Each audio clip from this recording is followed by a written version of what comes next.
मैं Sanjeev Kumar, professor history, राजकीय कन्या महाविद्यालय झुंझुनू, आज बीए पार्ट थर्ड के विद्यार्थियों के लिए एक महत्वपूर्ण चैप्टर है 1930 की विश्वव्यापी आर्थिक मंदी। प्रथम विश्व युद्ध के बाद सभी देश इससे प्रभावित हुए। कुछ देशों को इससे लाभ पहुंचा, जैसे अमेरिका का इस अवधि में और बाद में भी तीव्र गति से आर्थिक विकास हुआ, जबकि अधिकतर देशों ने इस भीषण विनाश के मुख को देखा था। हाँ, अमेरिका ने भी 1929 से लेकर 33 तक इस भयानक मंदी का उसने भी सामना किया, लेकिन यह है कि वो ज्यादा इससे प्रभावित नहीं हुआ। यह विश्वव्यापी आर्थिक मंदी अक्टूबर 1929 को प्रारंभ हुई और ये अमेरिका के न्यूयॉर्क शहर के शेयर मार्केट वॉल स्ट्रीट से प्रारंभ हुई थी। लेकिन यह इसका तात्कालिक कारण था, जिसका हम आगे अध्ययन करेंगे। इस आर्थिक मंदी के कई कारण थे, जिसकी वजह से यह संसार को प्रभावित कर दिया था इसने। इसका पहला कारण है कि व्यापार चक्र का परिणाम। एक इतिहासकार लिप्सन के मतानुसार 1929 की जो महान आर्थिक मंदी थी, वे व्यापार चक्रों का परिणाम थी। आर्थिक क्रियाओं में एक निश्चित समयावधि के बाद उतार चढ़ाव आता है। प्रथम विश्व युद्ध के बाद यह चढ़ाव की स्थिति में थी,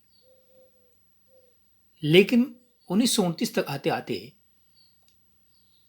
इस कुचक्कर के अंदर यह फंस गई और इसके अंदर मंदी का दौर शुरू हो गया। इसलिए पूंजीवादी व्यवस्था के अंदर अर्थव्यवस्था की जो मूल आधार है, उसके अंदर इस व्यापार चक्र का आना और जाना रहता है। और ये व्यापार चक्र का जो आना जाना था या व्यापार चक्र का जो दौर था, ये मंदी का एक कारण बना था। दूसरा कारण इसका माना जाता है कि सोने का विषम विभाजन। विश्व युद्ध के बाद विश्व का अधिकांश सोना अमेरिका व फ्रांस में एकत्रित होने लगा। अन्य देशों में सोने का अभाव हो गया। सोने की कीमतें अचानक बढ़ गई। अन्य सभी वस्तुओं की कीमतें हैं वो धीरे धीरे गिरने लगी, क्योंकि पूरे वर्ल्ड ने अब तक स्वर्णमान को अपना रखा था और सोने के अभाव के कारण स्वर्णमान त्यागना पड़ा। जो करेंसियां प्रत्येक देश की थी, उसको जनता ने तहे दिल से स्वीकार नहीं किया। एग्जाम्पल के तौर पर कहा जाए तो सोवियत संघ के भंडारों को अगर छोड़ दें हम, तो विश्व का 60% सोना चांदी अमेरिका और फ्रांस के खजानों में जमा था। इसलिए ये दोनों देश तो ज्यादा प्रभावित नहीं हुए, लेकिन दूसरे देश इससे काफी प्रभावित हुए। इसका एक अन्य कारण है कि विश्व युद्ध के बाद जो परिस्थितियां उत्पन्न हुई, वह महान मंदी का कारण थी। युद्ध के समय सैनिक आवश्यकताओं की मांग बढ़ जाती है, उद्योग धंधों का असाधारण विस्तार होता है, परंतु अधिकांश लोगों के सैनिक कार्यों में लग जाने के कारण श्रमिकों की कमी हो जाती है और इसका नेगेटिव प्रभाव उद्योग धंधों पर पड़ता है। और युद्ध जब बंद होता है, तब ये सैनिक सप्लाई से संबंधित उद्योग धंधे हैं, वो भी मंदी के दौर से गुजरते हैं, क्योंकि वो सामान जो युद्ध के समय उनको आवश्यकता थी, वो उतना नहीं बनता इनमें। इसलिए इनमें भी मजदूरों की छटनी हो जाती है। ये मजदूर बाजार के अंदर आ गए, जिनके पास कोई तरह का रोजगार नहीं था। श्रमिकों की मजदूरी की दर है रोजगार के अवसरों व मुनाफे में वृद्धि करती है, लेकिन युद्ध की समाप्ति के बाद मजदूरी की दर है वो गिर गई। मजदूरों को रोजगार नहीं था, वो कम मजदूरी करने के लिए तैयार थे, लेकिन रोजगार का अभाव था। उद्योग धंधों का यंत्रीकरण और वैज्ञानिकीकरण भी मंदी का कारण बना, क्योंकि उद्योग धंधे जब तक नहीं थे, तब तक इस आर्थिक मंदी का दौर इसलिए भी नहीं देखना पड़ता था, क्योंकि जितनी माल की आवश्यकता होती थी, जितने मजदूर अब तक इस आर्थिक गतिविधि में लगे हुए थे, उसके हिसाब से मंदी नहीं देखनी पड़ती। यानी जितना माल बनाना होता था उतने मजदूर मिलते थे, और हाथ से जब मजदूर काम करता था इसलिए काम उत्पादन कम होता था और प्रत्येक को अपने हिस्से का की आय मिल रही थी। लेकिन जब उद्योग धंधों का विकास हो गया तो 10 मजदूरों का 100 मजदूरों का काम है वो एक व्यक्ति करने लग गया। तो कहने का मतलब बाकी जो मजदूर थे वो बेरोजगार हुए, उन्होंने भी इस मंदी को लाने का पूरा पूरा कार्य किया, क्योंकि बेरोजगारी की समस्या के कारण जनता में क्रय शक्ति का ह्रास होने लगता है और दूसरी ओर यंत्रीकृत उद्योग एवं कृषि में उत्पादन की बढ़ोतरी जारी रहती है। इससे अति उत्पादन की समस्या पैदा हो जाती है। अब प्रश्न ये होता है कि अतिरिक्त उत्पादन को खपाया कहाँ जाए। देश का ये माल खप नहीं सकता और अन्य देशों के पास भी माल को खरीदने के लिए धन नहीं था, अतः कारखाने बंद होने पड़े। एक अलग कारण है इनका कि आर्थिक राष्ट्रवाद। प्रथम विश्व युद्ध के बाद देशों ने आत्मनिर्भरता व आर्थिक राष्ट्रीयता की नीति अपनाई। यूरोप के राष्ट्रों ने अपने ऋणों के भुगतान के लिए अपना माल अधिकाधिक बेचना चाहा, किंतु अमेरिका जैसे धन कुबेरों ने यूरोप से माल के आयात को नियंत्रित कर दिया। वो माल नहीं चाहिए उनको, उनको तो सोना चाहिए। इसे संकुचित राष्ट्रीयता ने विश्व बाजार और विश्व व्यापार को संकुचित कर दिया। इसका प्रभाव यह हुआ कि युद्ध ऋण और क्षतिपूर्ति का भुगतान करने वाले देशों को भुगतान रोकना पड़ा और संकट की शुरुआत हो गई। अर्थव्यवस्था के अंदर एक चीज यह भी देखनी पड़ती है कि आय का जो वितरण है उसमें विषमता नहीं होनी चाहिए। अमेरिका में युद्ध के पश्चात पूंजीवाद व पूंजीपतियों का बोलबाला था और गरीब लोगों का शोषण हो रहा था। उद्योग धंधों के द्वारा ऐसी स्थिति उत्पन्न कर दी गई कि पूंजीपति यानी जो पैसे वाला वर्ग है वो तो अत्यधिक पैसे वाला हो गया और मजदूर वर्ग है वो निरंतर बेरोजगारी के कारण और क्रय शक्ति के कारण उनकी स्थिति खराब होती गई। यानी आर्थिक आय का की विषमता है, जो गैप है वो बहुत ज्यादा बढ़ता गया। एक मजदूर को मजदूरी है उसमें बढ़ोतरी नहीं हुई, बल्कि लोगों के मुनाफे में लगातार बढ़ोतरी होती जा रही थी। इसलिए पूंजीपति तो मालामाल होते जा रहे थे और मजदूर की हालत है वो बिल्कुल खराब होती जा रही थी। यूरोपीय देशों की आर्थिक व्यवस्था है वो निर्बल हो गई थी। क्यों? क्योंकि प्रथम विश्व युद्ध के अंदर यूरोप के अधिकांश देश इस युद्ध के अंदर फंसे हुए थे। युद्ध के दौरान उनका जो जमा पूंजी थी वह तो खर्च हो ही चुकी थी, बल्कि अमेरिका जैसे देशों से उन्होंने ऋण भी लिया था, वो ऋण भी चुकाना था। इसलिए जो धन उस देश की अर्थव्यवस्था में लगना था वो सारा का सारा किस्तों में जा रहा था। इसलिए उसकी आर्थिक गतिविधियां प्रगति नहीं ले सकी।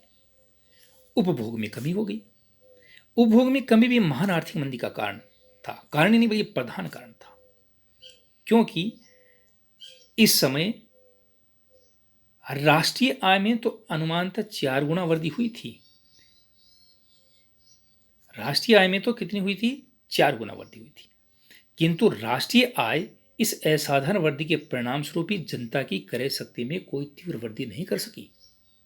जनता के पास क्रय शक्ति का अभाव था, इसलिए उपभोग तो हो गया, लेकिन वो उपभोग जो उद्योग के द्वारा अति उत्पादन हो रहा था उसका पूरा पूरा नहीं हुआ। इसलिए माल बाजार के अंदर भरा पड़ा था और खरीदने वाला कोई नहीं था। इसलिए भी ये बेरोजगारी और ज्यादा बढ़ गई। और सबसे अंत में ये कहा जा सकता है कि इसका तात्कालिक कारण था न्यूयॉर्क शेयर बाजार का विस्फोट। 1929 में अमेरिका शेयर बाजार में तेजी और सट्टेबाजी का तीव्र दौर आया। अक्टूबर का यह दौर अपनी चरम सीमा पर था। 23 अक्टूबर को शेयर बाजार के अंदर कुछ हलचल देखने को मिली, डाउन देखिए। 24 अक्टूबर 1929 से ये प्रारंभ हुई, यानी इस दिन लगभग शेयर बाजार के अंदर शेयर धारकों के 50 अरब रुपए डूब गए। इस तिथि को ब्लैक थर्सडे कहा जाता है। इस समय यूरोप के अंदर भी स्थिति इस तरह की थी कि उसका व्यापार वाणिज्य पूरा अमेरिका पर आधारित था, इसलिए अमेरिका के अंदर कोई भी घटने वाली घटना यूरोप को प्रभावित कर रही थी। इसलिए जब अमेरिका के अंदर, और जिसके अंदर कहते हैं कि सोने का बड़ी मात्रा में उसके पास जमा था, जमावड़ा इतना ज़्यादा था सोने का उनके पास, जिनकी अर्थव्यवस्था इतनी मजबूत थी, लेकिन वो अर्थव्यवस्था ताश के पत्तों की तरह बिखर गई, तो उसका प्रभाव निश्चित रूप से यूरोप पर पड़ना था, और पड़ा भी। क्योंकि अब अमेरिका जिस यूरोप को संभाले हुए था, वह स्वयं ही अपनी निर्बल स्थिति के कारण अपने आप को नहीं संभाल पा रहा था। इसलिए यूरोप के लिए ये काम बड़ा मुश्किल का हो गया। ये दौर यूरोप के लिए बहुत मुश्किल बना था। यूरोप के अंदर देखते ही देखते दो देश बड़ा नुकसान उठा रहे थे, जर्मनी और ऑस्ट्रिया। सबसे ज्यादा अगर विश्वव्यापी आर्थिक मंदी का प्रभाव पड़ा तो इन दो देशों पर पड़ा। ऑस्ट्रिया का बैंक था क्रेडिट अंस्टाल्ट, दिवालिया हो गया। 80% व्यापार यही बैंक नियंत्रित करता था, इसलिए ऑस्ट्रिया की कमर टूट गई। जर्मनी के 5 करोड़ पौंड का जर्मनी में 5 करोड़ पौंड का सोना 3 सप्ताहों के अंदर निकल गया। और देखते देखते जर्मनी का भी बड़ा जो बैंक था, ड्रम स्टाडर ऑफ नेशनल बैंक, को बंद करना पड़ा। 1931 में बैंक ऑफ इंग्लैंड के अंदर भी इतनी भारी मात्रा में पैसा व सोना निकलने लगा कि वह भी संदेह के घेरे में आ गया। इंग्लैंड ने तो जैसे तैसे ऋण लेकर के इस बैंक को बचा लिया, लेकिन जर्मनी और ऑस्ट्रिया के बैंक नहीं बच पाए। इसलिए जर्मनी और ऑस्ट्रिया की इकोनॉमी या अर्थव्यवस्था ध्वस्त हो गई। इस आर्थिक संकट का प्रभाव इतना बुरा था, इंग्लैंड, फ्रांस, जर्मनी, ऑस्ट्रिया, ये यूरोप के 4 बड़े देश थे। उनके विश्व के साथ बड़े कारोबार थे। सारी गतिविधियां ठप होने लगी। जब सोना इनके पास था तो कहते हैं चाइना और भारत जैसे बड़े उपनिवेश के अंदर चांदी की आपूर्ति की गई और चांदी की मुद्रा चलाने का प्रयास किया गया।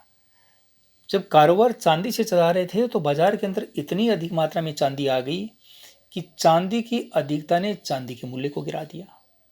सोना कोई बाहर निकालने के लिए तैयार नहीं था, जिस पर जनता का विश्वास था, और चांदी की मूल्य क्षमता वो धीरे धीरे घट रही थी। प्रत्येक देश की अपनी करेंसी थी, वो समाप्त हो रही थी। ऐसे में यूरोप के देशों ने मिल करके एक प्रयास किया और इस प्रयास के द्वारा वो किसी भी तरह से उसको यानी आर्थिक मंदी से अपने आप को निकालना चाह रहे थे। इसलिए एक लोसाने जर्मनी का शहर है, उसके अंदर 60 देशों के प्रतिभागियों ने भाग लिया और एक सम्मेलन किया। इस सम्मेलन के बाद अमेरिका के राष्ट्रपति होल ने एक विलंबकाली योजना निकाली, जिसके अंदर यह कहा गया कि 1 जुलाई 1931 से लेकर 30 जून 1932 तक अंतर्राष्ट्रीय भुगतान की सभी किस्तों को स्थगित कर दिया जाता है। 1 वर्ष तक जर्मनी से क्षतिपूर्ति की वार्षिक भुगतान किस्तों को वसूल नहीं किया जाएगा। लेकिन इनसे भी इनको कोई ज्यादा राहत नहीं मिली। ये कहा जा सकता है कि ऋण की किस्तें तो ये नहीं चुका पा रहे थे और उसको मोहलत भी मिल गई, लेकिन अपने देश की अर्थव्यवस्था को भी संभाल नहीं पा रहे थे। ऐसे में एक दूसरा सम्मेलन जून 1933 के अंदर लंदन के अंदर बुलाया गया, जिसमें 60 से अधिक देशों ने भाग लिया। इसे विश्व आर्थिक सम्मेलन या अर्थ सम्मेलन कहते हैं। यह विश्व अर्थ सम्मेलन के अंदर सभी देशों ने कहा कि आर्थिक संरक्षण से संबंधित गतिविधियों को संचालित किया जाए, संरक्षण के बजाय आर्थिक गतिविधियां चालू की जाएं, आयात और निर्यात दोनों को प्रोत्साहन दिया जाए। अगर प्रत्येक देश आयात व निर्यात दोनों क्रियाएं करेगा तो ही व्यापार वाणिज्य शुरू किया जा सकता है। अगर प्रत्येक देश संरक्षणवादी नीति यानी निर्यात करना चाहेगा, आयात नहीं करना चाहेगा, तो व्यापार नहीं होगा। इसलिए कुछ देशों ने व्यापारिक गतिविधियों में छूट दी और व्यापार थोड़ा सा गति लेने लगा। दूसरे देशों के साथ, यानी एक देश का जहाज दूसरे देश में माल लेकर जाने लगा और वहां से लेकर के आने लगा। 1933 तक आते आते ये विश्वव्यापी आर्थिक मंदी के बादल छटने लगे। अमेरिका के राष्ट्रपति फ्रैंकलिन डी रूजवेल्ट ने अपने देश को आर्थिक मंदी से निकालने के लिए एक नई योजना लागू की, जिसे न्यू डील या नया व्यवहार कहा जाता है। उसने अमेरिका की कांग्रेस से, संसद से ऐसे कानून पास करवाए कि आर्थिक गतिविधियों को संरक्षण दिया जा सके, और इनके लिए उसने कृषि, उद्योग धंधे या इंफ्रास्ट्रक्चर से संबंधित अनेक कानून पास करवाए, जिससे आर्थिक गतिविधियां अमेरिका के अंदर शुरुआत हुई, लोगों को रोजगार मिला और देश की मुद्रा है वो निर्माण कार्य में लगी। जो चीजें बाहर से आवश्यक थी उनको मंगवाया गया, जो अमेरिका में पैदा हो रही थी उनका निर्यात किया गया। अमेरिका ने अन्य देशों को सहायता भी दी। इस तरह से धीरे धीरे 1933 के बाद में मंदी का दौर कम हुआ और धीरे धीरे आर्थिक प्रगति की तरफ विश्व जा रहा था। और यही हम कहेंगे कि ये जो व्यापार चक्कर है, पहले तेजी का था विश्व युद्ध के बाद में, फिर बाद में ये मंदी का आया और अब फिर ये तेजी का आ रहा था। लेकिन इस आर्थिक मंदी ने विश्व को बुरी तरह प्रभावित किया और इसके कई परिणाम बड़े भयानक भी निकले। अब हम आर्थिक मंदी के परिणामों का एक एक करके अध्ययन करते हैं। आर्थिक मंदी ने लोकतंत्र को बड़ा आघात पहुंचाया। इस मंदी के दौर में अधिकांश देशों में लोकतांत्रिक सरकारें थी, लेकिन मंदी से निकाल नहीं पाई अपने देश को, इसलिए ये लोकतांत्रिक सरकारें अपनी जनता के अंदर लोकप्रिय नहीं रही, अपना वजूद खो दिया इन्होंने और धीरे धीरे लोकतंत्र पर से जनता का विश्वास उठने लगा। इसलिए लोकतंत्र को बड़ा आघात लगा और इसका अपोजिट कारण है अधिनायकवाद व फासिस्ट शक्तियों का उत्थान हुआ। इसका उदाहरण हम जर्मनी और इटली ले सकते हैं। इटली के अंदर मुसोलिनी, जर्मनी के अंदर हिटलर ने जनता को एक ऐसा प्रोग्राम दिया जो बड़ा आकर्षित करने वाला था। जनता के यह समझ में आया कि यही दो ऐसे बंदे हैं जो हमें इस संकट से बाहर निकाल सकते हैं, और जनता का रुझान इनकी तरफ हो गया। ये लोकप्रिय होते गए और लोकतांत्रिक सरकारें ध्वस्त हो गई। जर्मनी की वाइमर सरकार का पतन हो गया। इसलिए अधिनायकवाद और फासिस्ट शक्तियों को बल मिला। आर्थिक संकट से राष्ट्रीयता प्रबल हुई। इसको अच्छा और बुरा दोनों कह सकते हैं हम, क्योंकि राष्ट्रीयता प्रबल होती है तो प्रत्येक देश अपने लिए संरक्षणवादी नीति अपनाता है, क्योंकि उस देश ने भयानक मंदी का परिणाम देखा है। इसलिए अंतर्राष्ट्रीय भावना को तो ठेस पहुंची। ये तो इसका नेगेटिव परिणाम है, क्योंकि कोई देश अपने ही देश के बारे में सोचेगा तो अंतर्राष्ट्रीय भावना को नुकसान पहुंचता है। आर्थिक संकट के समय राष्ट्र ने संकुचित आर्थिक नीति अपनाई। उन्होंने निर्यात को तो बढ़ाना चाहा, परंतु आयात को सीमित कर दिया। और हर देश जब ये चीजें अपनाएगा कि वो आयात तो करेगा नहीं, निर्यात करना चाहेगा, तो ये बताइए कि न तो निर्यात होगा और न ही आयात होगा। इस बात से सहमत हुआ जा सकता है कि कोई देश आयात नहीं करेगा, क्योंकि मेरे एक देश का आयात है वो दूसरे देश का निर्यात है, इसलिए वो निर्यात और आयात दोनों ही गतिविधियों को नुकसान पहुंचाया। राजकीय नियंत्रण में वृद्धि हुई। प्रत्येक देश ने, क्योंकि भयानक आर्थिक मंदी का परिणाम देख चुका था, इसलिए उन्होंने क्या किया कि भयानक इस मंदी का दौर दोबारा ना आए, इसलिए तमाम आर्थिक गतिविधियों पर राजकीय नियंत्रण स्थापित कर दिया। प्रसिद्ध अर्थशास्त्री जेम्स कीन्स ने भी यह सुझाव दिया कि सरकारी हस्तक्षेप को पूंजीवादी व्यवस्था के लिए उचित है, और उसने उचित ही बताया, तथा बेरोजगारी को हटाने का उत्तरदायित्व सरकार पर डालना चाहिए और बहुत सी गतिविधियां सरकार द्वारा संचालित होनी चाहिए। इसका भयानक परिणाम एक और निकला, राष्ट्रसंघ को आघात। प्रथम विश्व युद्ध के बाद इस तरह की घटना दोबारा न हो, इसे रोकने के लिए राष्ट्रसंघ की स्थापना की गई थी। लेकिन इस राष्ट्रसंघ का वजूद था जो विश्वव्यापी महाशक्तियां थी उन पर। शक्तिशाली देश ही इसको शक्तिशाली बना सकते थे। लेकिन आर्थिक मंदी के दौर में इन महाशक्तियों ने या पावरफुल देशों ने राष्ट्रसंघ को भी अपने स्वार्थ के हिसाब से इस्तेमाल किया। उसको मजबूत बनाने का किसी भी देश ने प्रयास नहीं किया और इसका कारण यह हुआ कि राष्ट्रसंघ मर्तप्राय हुआ। राष्ट्रसंघ को जबरदस्त आघात लगा। राष्ट्रसंघ सामूहिक आर्थिक सुरक्षा के कड़े कदम उठाने में असमर्थ था। सभी अपने राष्ट्रीय हितों के अनुरूप ही संकीर्ण नीति अपनाने लगे। राष्ट्रसंघ की तरफ किसी ने ध्यान नहीं दिया।